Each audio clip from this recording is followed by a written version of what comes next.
Girassi, en une minute rapidement pour évoquer cet autre sujet.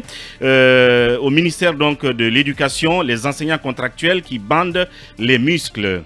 Voilà, au total, 10 587 enseignants contractuels ont haussé le ton à travers une déclaration rendue publique hier. Et cette déclaration a été relayée par plusieurs médias en ligne de la place. Et dans cette déclaration, ils dénoncent ce qu'ils qualifient de magouille de la part de certains DPE, maires et puis préfets qui empêcheraient leur recrutement à la fonction publique. Voilà, vous savez quand même que ces enseignants contractuels ont servi dans les écoles durant 5 ans à partir de 2018 et ils souhaiteraient que le recrutement que l'État souhaiterait faire, qu'il commence par les 10 587 enseignants contractuels, ce qui pour le moment n'est pas le cas. Ils dénoncent le fait que les enfants que eux-mêmes ils ont enseignés dans les établissements scolaires, que ces enfants figurent aujourd'hui sur la liste de ceux qui doivent être recrutés alors que eux ils ont servi l'État, ils ont servi l'État pendant 5 ans, donc ils ne sont pas aujourd'hui pour le moment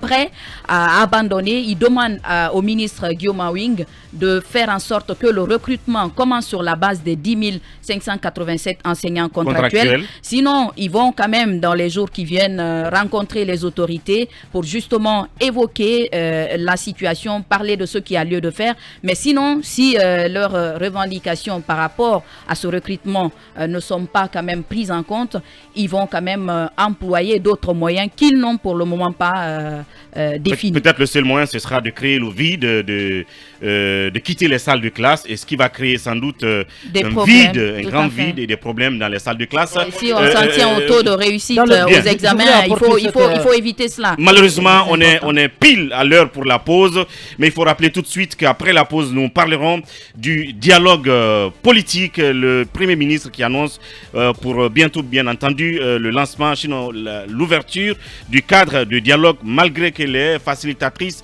ont des petits soucis sur le terrain. Nous en parlons tout à l'heure. Retour de notre première pause.